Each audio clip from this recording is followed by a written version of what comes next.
போன வகுப்புல பகவத்கீதையை பத்தி ஒரு சில சரித்திரத்தை பார்த்துட்டு இருந்தோம். பகவத்கீதை எப்படி பிரசித்தமானது, எப்படி ஆதிசங்கர பகவத் பாதர் இந்த பகவத்கீதைய மீண்டு கொண்டு வந்தார், எப்படி புத்தருடைய சரித்திரம் என்ன அப்படின்லாம் பார்த்துட்டு இருந்தோம். இன்னைக்கு நம்ம அதையே தொடர்ந்து பார்க்கலாம். அதற்கு முன்னாடி இந்த கீதா தியானம் அப்படின்ற இந்த ஸ்லோகத்தை நம்ம என்ன பண்ணலாம், படிச்சிடலாம். ஓம் பார்த்தாய பிரதிபோதிதாம் பகவதா நாராயணேன ஸ்வயம் व्यासेन क्रथितां पुराणमुनिना मध्ये महाभारतम् अद्वैतामृतवर्षिणीं भगवतीम् अष्टादशाध्यायिनीम् अम्ब त्वानुसन्ददामि भगवद्गीते भवद्वेषिणी। नमोऽस्तु ते व्यासविशालबुद्धे पुल्लारविन्दाय च पत्रनेत्र येन त्वया भारततैलपूर्णः प्रज्वालितो ज्ञानमयप्रदीपः।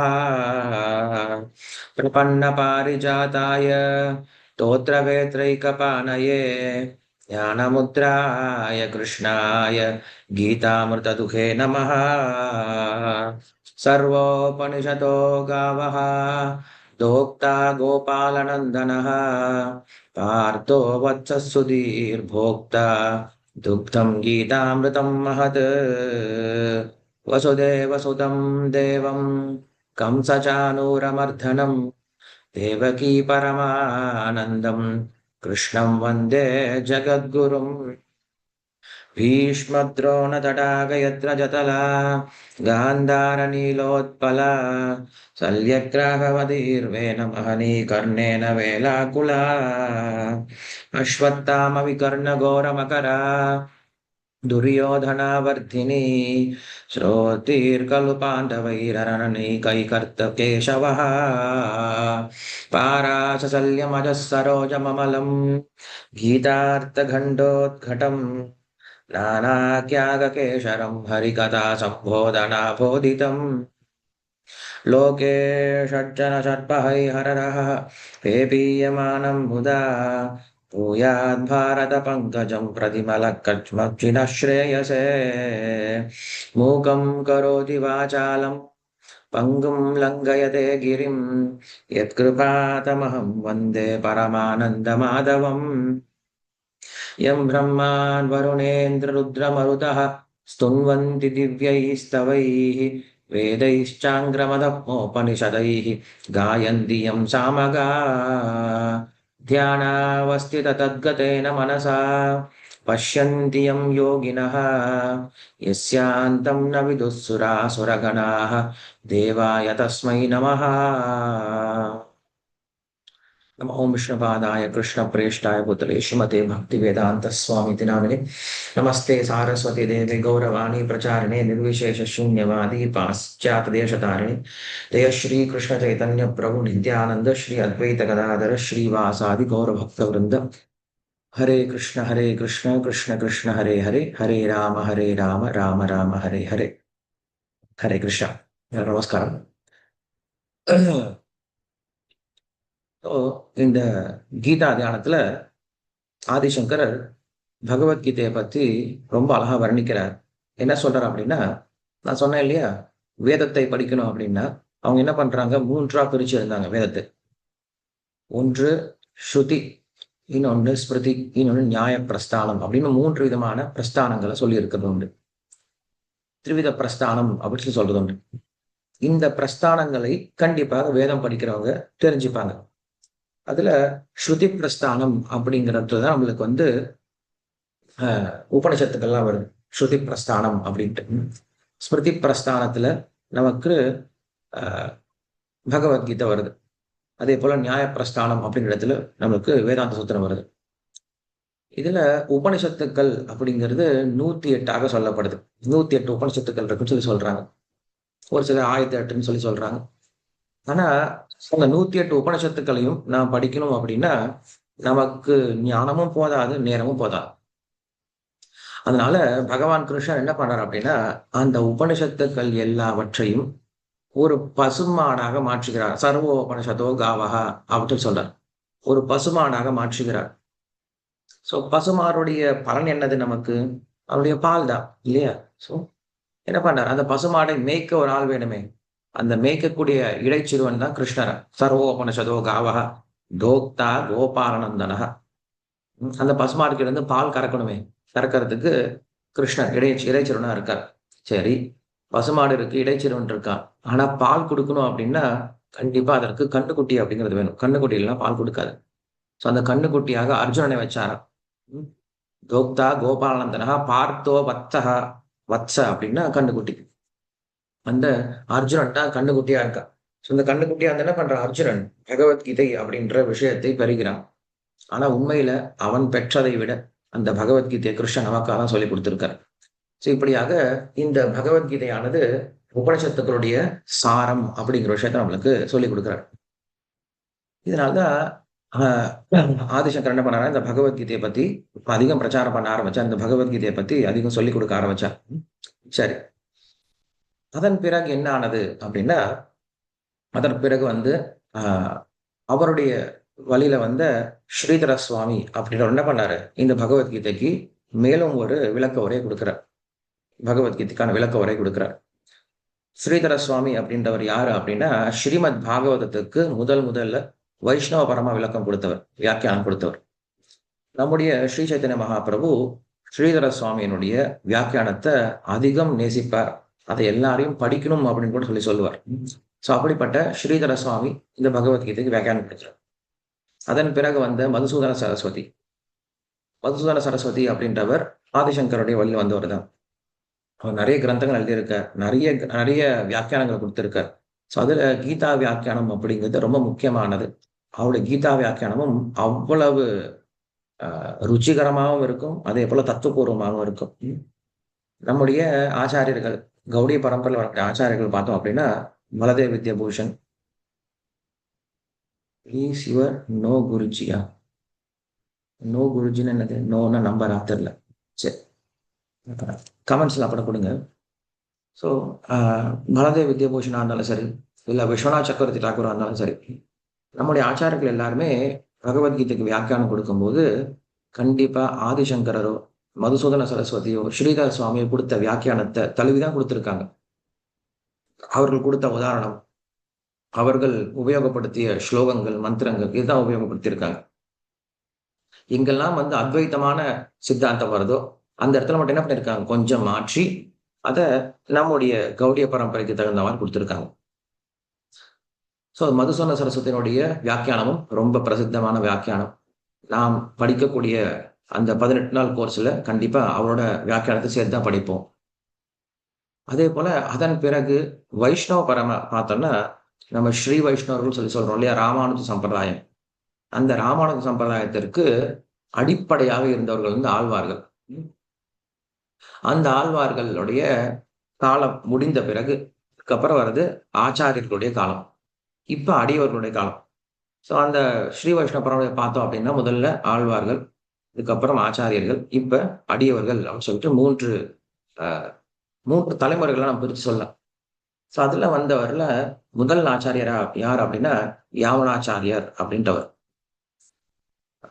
உய்யக்கொண்டார், மணக்கால் நம்பிகள் அப்படின்னு சொல்லிட்டு ரொம்ப பிரசித்தமான 2 பக்தர்கள் இருந்தாங்க. உய்யக்கொண்டாருடைய சிஷ்யன் தான் மணக்கால் நம்பிகள். இந்த உய்யக்கொண்டார் யாரு அப்படின்னா, மதுரகவி ஆழ்வாருடைய சிஷ்யன். ஸோ மதுரகவி ஆழ்வாருடைய பேரன் தான் வந்து இந்த யாமுனாச்சாரியார் அப்படின்றவர். இந்த யமுனாச்சாரியாருக்கு எப்படியாவது இந்த பகவத்கீதையை சொல்லிக் கொடுக்கணும் அப்படின்னு ஆசை அவருடைய தாத்தாவுக்கு. ஆனா அவர் ராஜாவா இருந்தார். யமுனாச்சாரியார் ஒரு ராஜாவா இருந்தார். ஸோ ராஜாவுக்கு எப்படி சொல்லிக் கொடுக்கிறது? சொல்லிக் கொடுக்க முடியல. மணக்கால் நம்பிகள் அப்படின்றவர் தான் வந்து இத செய்யணும் அப்படின்னு சொல்லி முடிவு பண்றார். என்ன பண்ணுவார் அப்படின்னா, அந்த ராஜாவுடைய அரண்மனைக்கு சமையல்காரனாவே பார்ப்பார். பார்த்து அகத்திக்கீரையை கொடுத்துட்டு வருவார். ஒரு கட்டு அகத்திக்கீரையை கொடுத்துட்டு வருவார். இதை சமைச்சு ராஜாவுக்கு கொடுங்கன்னு சொல்லி சொல்லுவார். அவரும் சமைச்சு கொடுப்பார். அந்த ராஜா சாப்பிடுவார். நல்லா இருக்கு. 2 நாள், 3 நாள், 1 மாசம், 2 மாசம், 6 மாசம் தினமும் அந்த கீரையை கொடுத்துட்டு இருக்கா. தினமும் ராஜா கொடுத்துட்டு இருக்கா. தினமும் ராஜா சாப்பிட்டு இருக்கா. ஒரு நாள் திடீர்னு கீரையை கொடுக்க நிறுத்திட்டார். நிறுத்தின உடனே ராஜா அன்னைக்கு சாப்பிடும்போது கேட்கிறார், எங்க அந்த கீரை எங்க அப்படின்னு கேட்கிறார். கீரை நீ கொண்டு வரல. கொண்டு வரலையா? என்னப்பா சொல்றீங்க? இல்ல இந்த கீரையை ஒருத்தர் ரெகுலரா கொண்டு வந்து குடுப்பாரு. இன்னைக்கு கொண்டு வந்து குடுக்கல. நீங்க யாரும் கடைக்கு போய் வாங்குறது இல்லையா? இல்ல கடைக்கு போய் வாங்குறோம். ஆனா இந்த கீரை ரொம்ப ஸ்பெஷலான கீரை. சுவையா இருந்தது. அவர் தான் கொண்டு வந்து குடுத்துட்டு இருந்தாரு. இன்னைக்கு கொண்டு வந்து குடுக்கல. அப்படியா? எதுக்கு வந்து நம்மளுக்கு குடுத்தாரு? சம்பந்தமே இல்லாம எதுவும் குடுக்க மாட்டாங்களே! எதுக்கு குடுத்தாரு? நாளைக்கு வந்தாருன்னா, அவர புடிச்சு கூட்டிட்டு வாங்க அப்படின்னு சொல்றாரு. கொஞ்ச நாளுக்கு அப்புறம் அந்த மணக்காளம்பிகள் மறுபடியும் வரார். கீரைய கொண்டு வரார். கொண்டு வந்தோனே அவர் சொல்றார், "நீங்க ராஜாவ பார்க்கணும்னு சொல்றாங்க உங்கள. வாங்க" சொல்லி கூட்டிட்டு போறார். ராஜாவ பார்க்குறார். பார்த்துட்டு இருக்கும்போது அவர் கேட்கிறாரு. அப்பதான் யமனாச்சாரியர் கேட்கிறாரு. ஆள வந்தானம் சொல்றோம் இல்லையா? அந்த யமனாச்சாரியார். "ஏன் இந்த கீரைய குடுத்துட்டு இருந்த எனக்கு? என்ன விஷயம்?" அப்படின்னு கேட்கிறாரு. "உனக்கு என்ன வேணும்?" அப்படின்னு கேட்கிறாரு. அப்பதான் ராஜா கிட்ட சொல்றாரு, "அரசே, நான் கீரை விக்கிறவன் கிடையாது. நான் உங்களுடைய தாத்தாவுடைய சிஷ்யன். உங்களுக்கு பெரிய நிதி ஒண்ணு குடுத்துட்டு போயிருக்கேன். அந்த நிதிய குடுக்கறதுக்காக நான் காத்துட்டு இருந்தேன். நீங்க தயாரா இல்ல. இப்ப குடுக்க தயாரா இருக்கேன்." "அப்படியா? என்ன நிதி அது?" அப்படின்னு கேட்ட உடனே, இந்த பகவத்கீதை அப்படிங்கிற இந்த உயர்ந்த கிரந்தத்த சொல்லிக் குடுக்கிறார். யமுனாச்சாரியார் அந்த ரத்தம் இருக்கு இல்லையா? ஸோ நம்ப ரத்தத்துல அதெல்லாம் இருக்கு. இந்தியர்களுக்கு பார்த்தோம் அப்படின்னா, பக்தி அப்படிங்கிற விஷயம் ரத்தத்திலேயே இருக்கு. அத மறந்து போயிருக்காங்களே தவிர, அத ஞாபகப்படுத்தினா கப்புன்னு மறுபடியும் பிடிச்சுப்பாங்க. எவ்வளவுதான் நீங்க வந்து அத மறைச்சு, மறைச்சு வச்சாலும், அது நம்ம ஜீன்ஸ்ல இருக்கிறதுனால அத மறைக்கவே முடியாது. மறுபடியும் அந்த பக்தி மேலோங்கி மேலோங்கி வந்துரும். ஸோ அப்படி அ அவர் சொன்ன உடனே என்ன பண்றாரு அப்படின்னா, பகவத்கீதைய கேட்டாரு. கேட்ட மாத்திரத்திலேயே அவருக்கு எல்லாத்து மேலயும் பற்றின்மை வந்தது. ஸோ ராஜா என்ன பண்றாரு, தன்னுடைய மந்திரிமார்கள்கிட்ட குடுத்துட்டு, அவரு சன்னியாசம் எடுத்துட்டு போயிட்டார். போனவர் என்ன பண்றார் அப்படின்னா, இந்த பகவத்கீதைக்கு ஒரு அழகான வியாக்கியானம் குடுக்குறார். அந்த வியாக்கியானம் தான் நம்ம என்ன சொல்றோம், கீதா அர்த்த சங்கிரகம் அப்படின்னு ஒரு வியாக்கியானம் குடுக்குறார். கீதா கீதையினுடைய அர்த்த சங்கிரகம். சங்கிரகம் அப்படின்னா சுருக்கம் அப்படின்னு அர்த்தம். இப்ப நம்ம எல்லாம் படிச்சோம் இல்லையா? நம்ம எல்லாம் என்ன படிச்சோம்? பகவத்கீதையினுடைய சுருக்கம் தான் படிச்சோம். 18 நாள்ல பகவத்கீதைய கத்துக்கோங்க. அப்படின்னா என்னது? 18 நாள் கூட கிடையாது. அதுவும் 18 மணி நேரம் தான். சோ என்ன பண்ணோம் நம்ம? சுருக்கமா கத்துக்கிட்டோம். 1ஆம் அத்தியாயத்துல இது இருக்கு. 2ஆம் அத்தியாயத்துல இது இருக்கு. 3ஆம் அத்தியாயத்துல இது இருக்கு. அப்படின்னு நம்ம கத்துக்கிட்டோம். ம். சோ நம்ம கத்துக்கிட்டது சுருக்கம் தான். நமக்கு தெரிஞ்ச சுருக்கம். ஆனா, இந்த யமனாச்சாரியர் அப்படின்றவர் என்ன பண்றாரு அப்படின்னா, மொத்த பகவத்கீதையும் நல்லா படிச்சு, அதனுடைய சுருக்கத்தை அவர் தன்னுடைய வாயால குடுத்திருக்காரு. அது கீதார்த்த சங்கிரகம் அப்படின்ற கிரந்தம். ரொம்ப அழகான கிரந்தம். இந்த கிரந்தத்த படிச்சோம் அப்படின்னா, நமக்கு மொத்த அத்தியாயத்துடைய சாரத்த புரிஞ்சுக்க முடியும். நான் இங்க வகுப்பிலேயே உங்களுக்கு 2, 3 தடவ சொல்லிக் குடுத்திருக்கேன். முதல் அத்தியாயத்தினுடைய சுருக்கம் என்ன? 2ஆம் அத்தியாயத்தினுடைய சுருக்கம் என்னன்னு சொல்லிக் குடுத்திருக்கேன்னு நெனைக்கிறேன். எனக்கு ஞாபகம் இருக்கு. 3ஆம் அத்தியாயம் வரும்பொழுது நம்ம அதுக்கப்புறம் பேசல. நான் வந்து டிராவலிங் போயிட்டுருக்கும்போது, கார்ல போம்போது இத நான் சொல்லிக் குடுத்திருக்கேன். எனக்கு ஞாபகம் இருக்கு. ஸோ அப்படி இந்த பகவத்கீதைக்கு அவர் குடுத்த வியாக்கியானம் அப்படிங்கிறது ரொம்ப பிரசித்தமானது. அதன் பிறகு ஸ்ரீபாத ராமானுஜாச்சாரியர் வந்தார். அவர் வியாக்கியானம் குடுத்தார். அதன் பிறகு வேதாந்த தேசிகர் அப்படின்னு வந்தார். அவரும் வியாக்கியானம் குடுத்திருக்கார். கீ அ தாத்பரிய சந்திரிகை அப்படின்ற வியாக்கியானம் வேதாந்த தேசிகர் குடுத்தது. அதன் பிறகு அ நெறைய ஆச்சாரியர்கள் மத்வாச்சாரியர் வந்தாரு. ஸோ மத்வாச்சாரியர் விளக்கம் குடுத்திருக்காரு. அதன் பிறகு வந்த விஷ்ணு சுவாமி, நிம்பார்க்காச்சாரியர். இப்படி எல்லா ஆச்சாரியர்களும் என்ன பண்ணியிருக்காங்க, பகவத்கீதைக்கு வியாக்கியானம் குடுத்திருக்காங்க. குறிப்பா நம்முடைய கௌடிய வைஷ்ணவ பரம்பரையில பார்த்தோம் அப்படின்னா, பலதேவ் வித்யாபூஷணும் சரி, விஸ்வநாத் சக்கரவர்த்தி தாக்கூர் இவங்க 2 பேரும் வியாக்கியானம் குடுத்திருக்காங்க. அதன் பிறகு பக்திவினோத் தாக்கூர் வியாக்கியானம் குடுத்திருக்காரு. இது எல்லா வியாக்கியானத்தை காட்டிலும் கடைசியா நமக்கு குடுத்தது யாரு அப்படின்னா, ஆசா பக்தி வேதாந்த சுவாமி ஸ்ரீல பிரபுபாதர். ஸ்ரீல பிரபுபாதர் என்ன பண்ணியிருக்காரு அப்படின்னா, பகவத்கீதா ஆஸ் இட் இஸ் அப்படின்னு சொல்லிட்டு ஒரு வியாக்கியானம் குடுத்தார். ஒவ்வொருத்தரும் என்ன பண்ணுவாங்க, வியாக்கியானம் குடுக்கும்போது ஒரு பேர் குடுப்பாங்க. தன்னுடைய வியாக்கியானத்துக்கு ஒரு பேர் குடுப்பாங்க.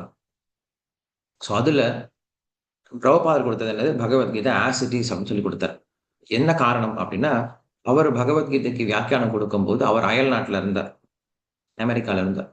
ஸோ அமெரிக்கால பிரச்சாரம் செஞ்சுட்டு இருக்கும்போது, அங்க பலவிதமான வியாக்கியானங்கள் இருந்தது. நம்ப இந்தியாவுல ஆச்சாரிகள், ஆழ்வார்கள் இந்த மாரி பக்தர்கள் குடுத்த வியாக்கியானம் அப்படின்னு நெறைய இருக்கு. அதுபோக அயல் நாட்டவர்கள் என்ன பண்ணியிருக்காங்க அப்படின்னா, இந்த பகவத்கீதைய எடுத்து நல்லா படிச்சு, அதற்கு அவங்க என்ன பண்ணாங்க, விளக்கம் குடுக்க ஆரம்பிச்சாங்க. பிரிட்டிஷ்காரன் குடுக்க ஆரம்பிச்சான். பிரெஞ்சுக்காரன் குடுக்க ஆரம்பிச்சான். ஜெர்மன்காரன் குடுக்க ஆரம்பிச்சான். ஒரு சில சைனீஸ் பீப்பிள் குடுக்க ஆரம்பிச்சாங்க. ம். ஸோ இப்படி ஆங்கிலேயர்களும் அயல் நாட்டவர்கள் என்ன பண்ணாங்க, இந்த பகவத்கீதைக்கு வியாக்கியானம் கொடுக்க ஆரம்பிக்கிறாங்க. ஏன்னா இந்த மாதிரி ஒரு தத்துவ விசேஷங்களை உடைய கிரந்தம் இந்த உலகத்துல எங்கேயுமே கிடையாது. அவ்வளவு தத்துவ விஷயங்கள் என்ன பண்ணிருக்காரு கிருஷ்ணர் இதுல கொட்டி கொடுத்திருக்காரு. ஒரே இடத்துல ஒரு பொக்கிஷம் சொல்லலாம். ஒரு சில புஸ்தகத்தை படிச்சோம்னா நம்ம ஒரு சில விஷயங்களை, ஒரு சில கருத்துக்களை புரிஞ்சுக்க முடியும். ஆனா பகவத்கீதையை பொறுத்த வரைக்கும் ஒவ்வொரு ஸ்லோகத்திலையும் அவ்வளவு கருத்து ஆழங்கள் புதைஞ்சு இருக்கிறதுனால ஆச்சரியப்பட்டாங்க. இப்படி ஒரு கிரந்தம் இருக்குமா? இப்படிப்பட்ட விஷயங்களை பேச முடியுமா? எல்லா கோணங்கள்ல இருந்து பேசப்பட்டிருக்கு. நம்ம அந்த பகவத்கீதையை எந்த கோணங்கள்ல இருந்தும் பேச முடியும். அதுல தொடாத சப்ஜெக்டே கிடையாது அப்படின்னு கூட சொல்லலாம். ஈவன் ஆட்டம் பாம் அப்படின்ற ஒரு பாம்பை கண்டுபிடிச்சதுக்கு அப்புறம், நியூக்ளியர் பாம் சொல்றோம் இல்லையா, அந்த நியூக்ளியர் பாம் கண்டுபிடிச்சதுக்கு அப்புறம் ஓப்பன்ஹைமர் அப்படின்றவர் என்ன பண்றாரு அப்படின்னா, பகவத்கீதையில இருந்து அவர் கோட் பண்றார். "மிருத்யு சர்வ ஹரஸ்ச அஹம்" அப்படின்னு ஸ்லோகத்தை கோட் பண்றார். நான் மரண ரூபத்துல எல்லாத்தையும் உங்ககிட்ட இருக்க எல்லாத்தையும் எடுத்துட்டு போயிடுவேன் அப்படின்னு கிருஷ்ணர் சொல்றாரு இல்லையா, ஆஹ் விஸ்வரூபத்தை காட்டிட்டு. சோ அப்படி அந்த நபர் கூட என்ன பண்றாருன்னா பகவத்கீதை கோட் பண்றார், ஒரு அணு ஆயுதத்தை கண்டுபிடிச்சிட்டு.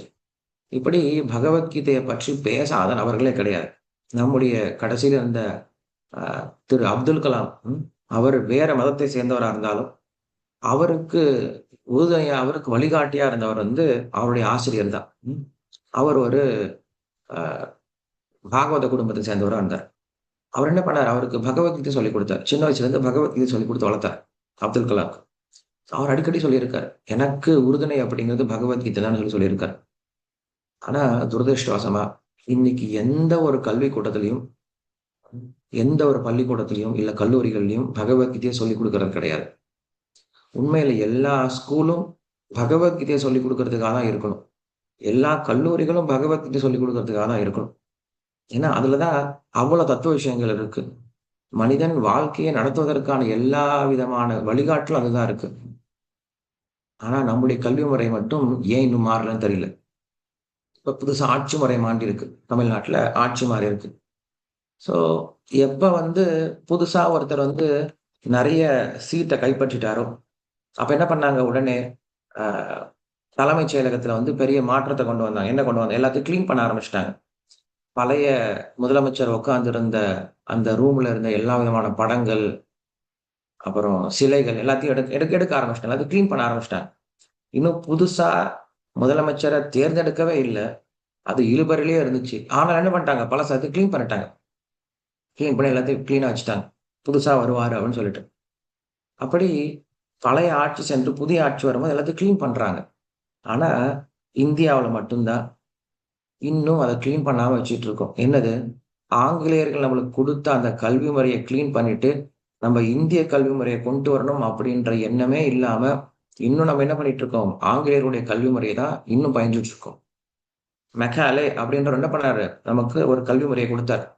அந்த கல்வி முறை ஏன் கொடுத்தாரு அப்படின்னா, அவர்களுக்கு அவர்களுக்கு தொழிற்சாலையில அவர்களுடைய தொழில் கூடத்துல வேலை செய்யறதுக்கு வேலைக்காரங்க தேவைப்பட்டாங்க, தொழிலாளர்கள் தேவைப்பட்டாங்க. அந்த தொழிலாளர்களை உற்பத்தி பண்றதுக்கு அவங்க என்ன பண்றாங்க, ஒரு சில ட்ரைனிங் ஸ்கூல்ஸ் வச்சாங்க. அந்த ட்ரைனிங் ஸ்கூல் நம்ம என்ன சொல்றோம், ஸ்கூல் காலேஜ் சொல்லி சொல்றோம். அதனால நம்ம ஸ்கூல் காலேஜுக்கு போனோம் அப்படின்னா கண்டிப்பா நல்ல தொழிலாளர்களா மாறலாமே தவிர நல்ல மனுஷங்களா மாற முடியும். ஏன்னா ஸ்கூல் காலேஜோட நோக்கமே அதுதான். சோ நம்முடைய கல்வி முறை அப்படிங்கிறது பகவத்கீதையை, நம்முடைய இதிகாசத்தை, நம்முடைய புராணங்களை அடிப்படையாக கொண்டு இருக்கணும். ஆனா துரதிருஷ்டவசமா அது எதுவுமே பண்றது கிடையாது. நம்மளும் கேள்வியை கேட்கறது கிடையாது. நம்ம என்ன பண்றோம், எவ்வளவு ஃபீஸ் கட்டு வந்துடுறோம். என் பையன் மார்க் வாங்கினானா இல்லையா, வாங்கலாம், ஏன் வாங்கல, அவ்வளவுதான் கேட்டு வரும். அவன் என்ன படிச்சிருக்கான், அவன் படிச்சது அவன் வாழ்க்கைக்கு உபயோகமா இருக்கா, நீங்களே மனசு தொட்டு பாருங்க, கேட்டு பாருங்க நீங்களே.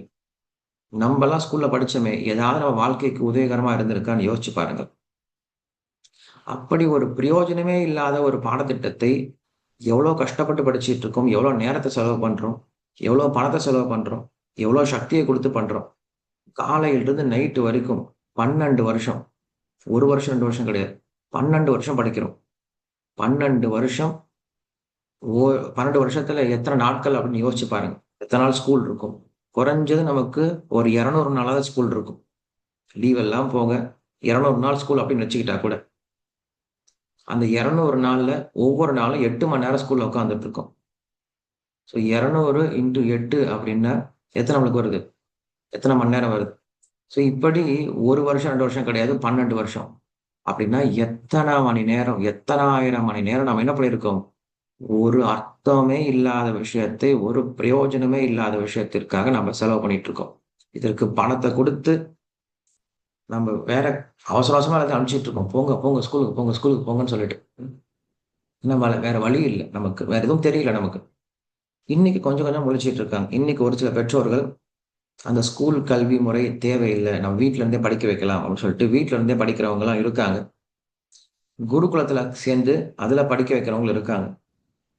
நமக்கு ஒரு புத்தியில நம்மளோட புத்தியில ஒரு விஷயத்த நல்லா நிலைநாட்டு போயிட்டாங்க ஆங்கிலேயர்கள். நீ படிச்சா தான் வேலைக்கு போக முடியும். வேலைக்கு போனா தான் சம்பாதிக்க முடியும். சம்பாரிச்சா தான் உன்னுடைய வாழ்க்கைய நடத்த முடியும்னு கொண்டு வந்துட்டாங்க. ஸோ சம்பாதிக்கிறதுக்கு வேலைக்கு போணும் அப்படிங்கிற ஒரு விஷயத்த அவங்க என்ன பண்ணாங்க புத்தியில நல்லா இன்ஸ்டால் பண்ணிட்டாங்க. ஸோ இன்னைக்கு அது கொஞ்சம் கொஞ்சம் மாறிட்டு இருக்கு. பிசினஸ் பண்ணியே என்ன பண்ண முடியும்? நம்மளால சம்பாதிக்க முடியும். ஒருத்தர்கிட்ட வேலை பண்ணி தான் நம்ம சம்பாதிக்கணும் அப்படின்ற அவசியம் கிடையாது. நாம் வியாபாரம் செஞ்சும் சம்பாதிக்கலாம் அப்படின்ற விஷயத்த மாத்திட்டு இருக்காங்க. இனிமேல் அந்த மாற்றங்கள் வரணும். அதேபோல குறிப்பா விவசாயம். விவசாயம் செஞ்சு நம்மளால இருக்க முடியும் அப்படின்ற அந்த மாற்றங்கள்லாம் வந்துட்டு இருக்கு. எனிவே நான் கல்வி முறைய பத்தி பேசிட்டு இருக்கேன். அதுல முக்கியமான கல்வி முறை அப்படிங்கிறது இந்த பகவத்கீதை அப்படிங்கிறது. ஸோ இன்னைக்கு அரசாங்கம் அது குடுக்க மறந்துருச்சு. கல்வி திட்டம் அது குடுக்க மறந்தது. பெற்றோர்களாகிய நாம மறந்துட்டோம் அப்படின்னா, இனிமேலும் மறந்து போயிடுங்க. பசங்கள மறந்து போயிடுங்க. உங்க பசங்க உங்க பசங்களா இருக்க மாட்டாங்க. ஸோ தயவு செஞ்சு நீங்களாவது என்ன பண்ணுங்க, உங்க பசங்கள இத கேட்க வைங்க.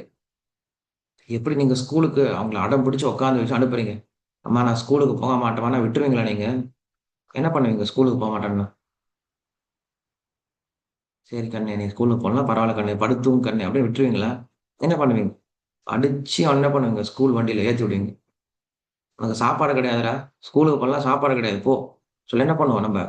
வலுக்கட்டாயமா அனுப்பிச்சு வைப்போம். அதே விஷயத்த பகவத்கீதைக்கு செய்ய வைங்க. அவங்களுக்கு என்ன பண்ணுங்க, படிக்கிறதுக்கு அவங்க பகவத்கீதைய படிக்கிறதுக்கு, கேட்கறதுக்கு அவங்க என்ன பண்ணுங்க, கொஞ்சம் நீங்க தான் நிர்பந்தப்படுத்தணும். அவங்கள இத படிக்க வைங்க. தினமும் படிக்க வைங்க. ஸோ நான் சொன்ன மாரி இந்த அ 18 நாள் கோர்ஸ்க்கு நீங்க என்ன பண்ணுங்க, அவங்கள கொஞ்சம் கொஞ்சமா கூட்டிட்டு வர முயற்சி பண்ணுங்க. ஸோ நம்ம பேசுற விஷயம் அப்படிங்கிறது வெறும் தத்துவ விஷயங்களா இல்லாம, அத வாழ்க்கையில எப்படி அப்ளை பண்றது அப்படிங்கிறத நம்ம என்ன பண்ண போறோம், சேர்த்து சொல்லிக் குடுக்க போறோம். ஸோ நெறைய பேர் வந்து நான் உங்ககிட்ட கேட்டிருந்தேன். நீங்க வந்து ஜாயின் பண்றீங்களான்னு சொல்லிட்டு. நெறைய பேர் எனக்கு மெசேஜ் பண்ணியிருந்தாங்க. பகவத்கீதை அப்படின்னு மெசேஜ் பண்ணியிருந்தாங்க. ஸோ அவங்க எல்லாருக்கும் நான் என்ன பண்ணியிருந்தேன், லிங்க் அனுப்பிச்சிருந்தேன். லிங்க் வந்திருக்கும்னு நெனைக்கிறேன். ஸோ வந்திருந்தா நீங்க எல்லாரும் அந்த வாட்ஸ்அப் சேனல்ல ஜாயின் பண்ணியிருப்பீங்க. இதுவரைக்கும் 8000 பேர் ஜாயின் பண்ணியிருக்காங்க. தெரியல எத்தன பேர் வந்து அதுல கேட்பாங்க அப்படின்னு தெரியல. 8000 பேர் ஜாயின் பண்ணியிருக்காங்க. ஏன்னா ஜாயின் பண்ற நம்ம ஆளுங்க எல்லாரும் கிடுகிடுன்னு ஜாயின் பண்ணிருவாங்க. அதுக்கப்புறம் அத நடத்தி குடுக்குறது தான் ரொம்ப பெரிய விஷயம். ஸோ முதல் வெற்றியே நமக்கு ஜாயின் பண்றது தான். ஸோ கிருஷ்ணருடைய கடாட்சத்தினால அது வெற்றிகரமா நடக்கும். நம்முடைய முயற்சி தான் பண்ண முடியும். மற்றபடி நம்முடைய முயற்சிக்கு மேல அத வெற்றி பண்ணி குடுக்குறது கிருஷ்ணர் கிட்ட தான் இருக்கு.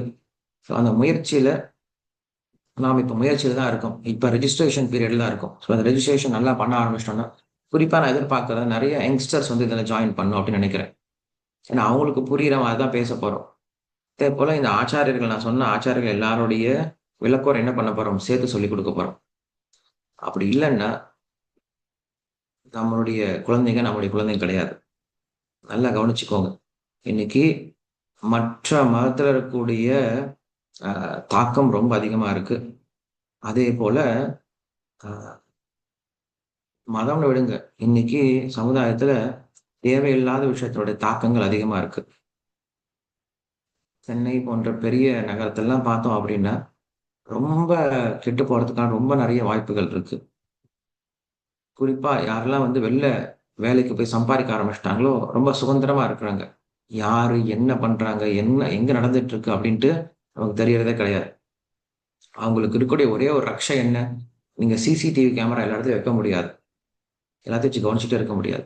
நீங்க அவங்க மனசுல தர்மத்த நீங்க இன்ஸ்டால் பண்ணிட்டீங்க அப்படின்னா, என்னைக்காவது அவங்க தப்பு பண்ணாலுமே கூட, அவங்க என்ன பண்ணுவாங்க? என்னைக்காவது திருந்தி வந்துருவாங்க. அவங்களுக்கு நீங்க வந்து நல்ல விஷயங்கள சொல்லிக் குடுக்கவே இல்ல அப்படின்னா, அவங்களுக்கு எப்படி தெரியும் இது நல்லது, இது கெட்டது அப்படின்னு சொல்லிட்டு. அதனால நீங்க ரெக்வெஸ்ட் பண்ணுங்க. எல்லாத்துக்கிட்டயும் ரெக்வெஸ்ட் பண்ணி, உங்க பசங்க தானே. கண்டிப்பா உங்களுடைய ரத்தம் தான் இருக்கும். சொன்னா கேட்பாங்க. நீங்க என்ன பண்ணுங்க, அதட்டாதீங்க. இன்னைக்கு இருக்கக்கூடிய பசங்க கிட்ட நீங்க மிரட்டுனீங்க அப்படின்னா வேலைக்கு ஆகாது. கொஞ்சம் செல்லமா சொல்லி பாருங்க. அன்பா சொல்லி பாருங்க. ம். ஆனா விஷயத்த கொடுத்துடுங்க. ம். விஷயத்த குடுத்து அவங்கள கேட்க வைங்க. வாரத்துக்கு ஒரு முறையாவது நீங்க என்ன பண்ணுங்க, அவங்கள கோயிலுக்கு கூட்டிட்டு போயிட்டு வாங்க. உங்களோட சேர்ந்து கூட்டிட்டு போயிட்டு வாங்க. ஏன்னா அவங்க தனியா போனா போக மாட்டாங்க. "என்ன கூட்டிட்டு போடா" சொல்லுங்க. உங்களோட போயிட்டு வரட்டும். கோயிலுக்கு போய் பகவான தரிசனம் பண்ணிட்டு வரட்டும். ரொம்ப முக்கியமான விஷயம். கோயில் தரிசனம் அப்படிங்கிறது, சாஸ்திரங்கள கேட்கறது அப்படின்ட்டு. சம்பாதிக்க ஆரம்பிக்கிறாங்களா, அவங்ககிட்ட பணம் நெறையா இருக்கும். என்ன பண்ணுங்க, கொஞ்சமாவது கிருஷ்ணருக்கு தானம் பண்ண சொல்லுங்க. அத அவங்க சம்பாதிக்கிறதுல ஒரு ரூ. 100 என்ன பண்ணுங்க, கிருஷ்ணருக்கு குடுக்க சொல்லுங்க. கண்டிப்பா இன்னைக்கு செலவு பண்றதெல்லாம் இன்னைக்கு கேட்கவே வேண்டாம். எல்லாம் இஷ்டத்துக்கு தண்ணி மாரி செலவு பண்றாங்க. இஷ்டத்துக்கு செலவு பண்றாங்க எல்லாருமே. அதுல கொஞ்சம் நாம் சம்பாதித்த பணத்துல கொஞ்சமாவது நம்ம என்ன பண்ணலாம், பகவானுக்கா குடுக்கலாம். ஏதாவது கோயிலுக்கு போயிட்டு துணி வாங்கி குடுக்கறது பகவானுக்கு, பழம் வாங்கி குடுக்கறது. பொருளாவே வாங்கி குடுங்க. பணமா இல்லன்னா பொருளா வாங்கி குடுங்க. இது ரொம்ப முக்கியம். நம்முடைய அ பணத்தையும் பகவானுடைய சேவையில உபயோகப்படுத்துறது ரொம்ப முக்கியம். இப்படி நாம என்ன பண்ணோம் அப்படின்னா, இந்த பகவத்கீதை அப்படின்ற சாஸ்திரத்தை மறுபடியும் நம்ம இந்தியாவுல கொண்டு வந்து நிலைநாட்டணும். மறுபடியும் எல்லாரும் பகவத்கீதை படிக்க ஆரம்பிக்கணும். எல்லாரும் இந்த பகவத்கீதையுடைய அர்த்தத்த புரிஞ்சுக்கணும். இது பாடத்திட்டத்துல கொண்டு வந்துடணும். ரொம்ப கஷ்டப்பட்டு தமிழ் அப்படின்னு ஒரு பாடத்த கொண்டு வந்து, அதுல அதுல திருக்குறள் அப்படின்ற விஷயத்த கொண்டு வந்து 10 குறள் ஒவ்வொரு வருஷமும் 10 குறள் படிப்பாங்க. அது எத்தனாவது வரைக்கும்? ஒரு 8வது வரைக்கும். அதுக்கப்புறம் அதையும் நிறுத்திட்டாங்க. அதுக்கப்புறம் குறள்லாம் வேண்டாம். ஏன்னா, அதுவே படிச்சு நம்ம எழுதுறது பெரிய விஷயமா இருக்கும். அத மனப்பாடம் பண்ணி 10 குறள மனப்பாடம் பண்ணி, அதுலருந்து கேள்வி கேட்டா, அதுவே நம்மளுக்கு பெரிய விஷயம். நம்முடைய நிலைமை பிரயோஜனமே இல்லாத விஷயத்த படிக்கிறதுல நெறைய நம்ம ஸ்பெண்ட் பண்றோம் டைம். அப்படி இல்லாம, இனிமேலாவது கொஞ்சம் நம்ம சேஞ்ச் பண்ணலாம். நம்ம கொஞ்சம் கொஞ்சமா மாறலாம். பிரயோஜனமான விஷயத்த படிக்கலாம். ஜங்க் ஃபுட்ன்னு சொல்றோம்ல. ஜங்க் ஃபுட்னா என்னது? இந்த மைதால செய்றது தான் ஜங்க் ஃபுட்ன்னு சொல்றோம். காரணம் என்னது? அதுல ஒரு சக்தியுமே இருக்காது. டேஸ்ட்டா இருக்கும். பார்க்கறதுக்கு நல்லா இருக்கும். டேஸ்ட்டா இருக்கும். ஆனா, சக்தி இருக்காது. புரோட்டீன், விட்டமின், மினரல்ஸ், வைட்டமின் எதுவுமே இருக்காது. அது குப்பை. ஜங்க்னா குப்பை. குப்பைய சாப்பிடுற மாரி. குப்பைய சாப்பிட்டா என்ன கிடைக்கும்? இன்னும் குப்பை தான் கிடைக்கும். ஜங்க் ஃபுட்ட நம்ம என்ன பண்றோம்? கொஞ்சம் கொஞ்சமா தவிர்க்கிறோம். அதே போல இதெல்லாம் ஜங்க் எஜுகேஷன், ஜங்க் சிலபஸ். ஒரு பிரயோஜனமும் கிடையாது. ம். பித்தாகரஸ் தியரம் படிச்சோம். Numeral calculus, integral calculus. இதெல்லாம் படிச்சோம். என்ன பிரயோஜனம் அப்படின்னு தெரியாமயே படிச்சுட்டு இருந்தேன். லாக் புக்குன்னு குடுப்பாங்க. எனக்கு இப்பலாம் அந்த லாக் புக்க நெனச்சாலே எனக்கு அலர்ஜியா இருக்கு. 12ல 12த் எக்ஸாம் அப்ப லாக் புக் வச்சிருப்பாங்க. 2 விதமான கால்குலஸ் படிச்சிருப்போம். ஒண்ணு இன்டெக்ரல் கால்குலஸ், இன்னொன்னு ஞாபகம் இருக்கா? இன்டெக்ரல் கால்குலஸ்ன்னு ஒண்ணு இருக்கும். இன்னொரு கால்குலஸ் என்னது? ஸ்டூடண்ட்ஸ் யாராவது இருக்கீங்களா? சொல்லலாம். இன்னொரு கால்குலஸ் என்னவா இருக்கும்? ஒண்ணு இன்டெக்ரல் கால்குலஸ் இருக்கும். இன்னொரு கால்குலஸ். எனிவே அந்த பேர் கூட differential calculus. Correct. My god! Differential calculus, integral calculus இதுக்கெல்லாம் லாக் புக்கு. அந்த லாக் புக்க பசங்க வாங்கும்போது திக்கு திக்குன்னு அடிச்சுக்கும். ஏன்னா நம்மலாம் இன்னும் அந்த சம்ம போடவே இல்ல. இவன் என்னவோ லாக் புக் வேற பார்த்து எழுதிட்டு இருக்கான். இவன் பாஸ் பண்ணிருவான் போல இருக்கு. இவனுக்கு தெரியும் போல இருக்கே. என்னமோ யோசிச்சுட்டு இருப்போம். எவ்வளோ கஷ்டப்பட்டு எவ்வளோ அழுதுருப்போம். 12வது எல்லாருக்கும் மார்க் வந்திருக்கு இப்ப எல்லாருக்குமே. நெறைய பசங்க இதுல இதான் நம்ம வாழ்க்கை அப்படின்னு நெனச்சுட்டு இருப்பாங்க. கிடையாது. நெறைய இருக்கு வாழ்க்கை அப்படிங்கிறது. ஸோ நம்ம கல்விய நம்ம என்ன பண்ணலாம்? கொஞ்சம் கொஞ்சமா சேஞ்ச் பண்ணலாம். நம் பசங்களுக்கு இத குடுக்க முயற்சி பண்ணலாம். ஸ்லோகங்கள மனப்பாடம் பண்ண வைக்கலாம். தத்துவ விஷயங்கள புரிஞ்சுக்க வைக்கலாம். அவங்க லைஃப்